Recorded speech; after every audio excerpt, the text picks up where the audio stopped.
ये खबर KR मंगलम university द्वारा प्रस्तुत की गई है। अगर आप खुद एक केंद्रीय कर्मचारी हैं या आपके घर में कोई केंद्र सरकार की नौकरी में है, तो अगले कुछ मिनट अपनी पूरी तवज्जो यहाँ बनाकर रखिएगा, क्योंकि 8वें वेतन आयोग को लेकर एक बहुत ही दिलचस्प और बड़ी खबर सामने आई है। सरकारी कर्मचारी के मन में इस वक्त सिर्फ एक ही सवाल तैर रहा है, सैलरी कितनी बढ़ेगी, न्याय पे मैट्रिक्स कब लागू होगा और आयोग हमारी मांगों पर क्या सोच रहा है। अगर आपके मन में भी यही सवाल है तो समझ लीजिए कि आयोग ने अब आपके इन्हीं सवालों के जवाब तराशने शुरू कर दिए हैं। इसके लिए बैठकों का दौरों का एक लंबा सिलसिला शुरू हो चुका है। कहानी की शुरुआत होती है देश की राजधानी दिल्ली से। आयोग सबसे पहले 7 अगस्त और 10 अगस्त को दिल्ली में बहुत ही अहम बैठकें करने जा रहा है।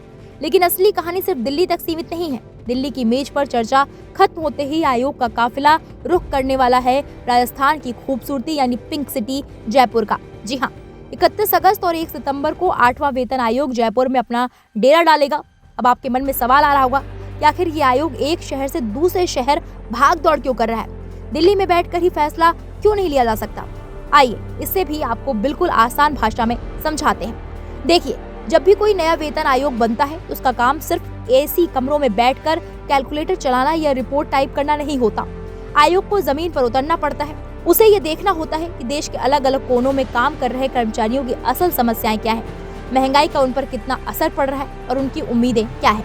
इसलिए आयोग सिर्फ दिल्ली में नहीं बैठ रहा। आने वाले हफ्तों और महीनों में दिल्ली के साथ साथ चेन्नई, पुडुचेरी, चंडीगढ़ और जयपुर जैसे बड़े शहरों में बैठकों का एक पूरा शेड्यूल तैयार किया गया है। आयोग इन शहरों में जाकर सीधे उन लोगों से मिल रहा है जो कर्मचारियों की आवाज उठाते हैं, यानी उनके संघ, महासंघ और यूनियन। जयपुर में 31 अगस्त और 1 सितंबर को होने वाली ये बैठक इसी कवायद का एक बेहद अहम हिस्सा है।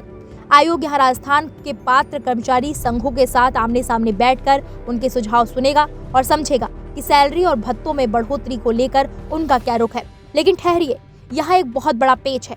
अगर आप सोच रहे हैं कि कोई भी उठकर जयपुर की इस बैठक में चला जाएगा और अपनी बात रख देगा, तो ऐसा बिल्कुल नहीं है। आयोग ने 30 अगस्त को अपनी ऑफिशियल वेबसाइट पर एक नोटिस जारी किया जिसमें बेहद सख्त और साफ नियम बताए गए हैं।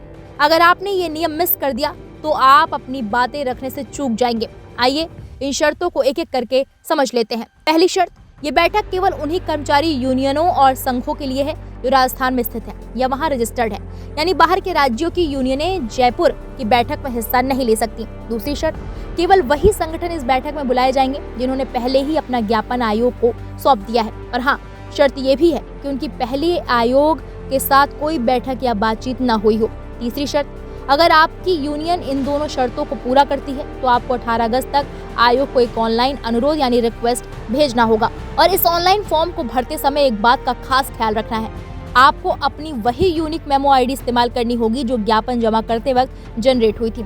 इसके बिना आपका आवेदन स्वीकार ही नहीं होगा। जब आप 18 अगस्त तक अपना आवेदन भेज देंगे, उसके बाद आयोग की टीम तय करेगी कि किन किन यूनियनों को मिलने का समय देना है। उसके बाद बैठक की सही जगह और समय की जानकारी सीधे चुनिंदा यूनियनों को ईमेल के जरिए भेज दी जाएगी। तो कुल मिलाकर 100 बात की एक बात यह है कि 8वां वेतन आयोग अब पूरी तरह से एक्शन मोड में आ चुका है।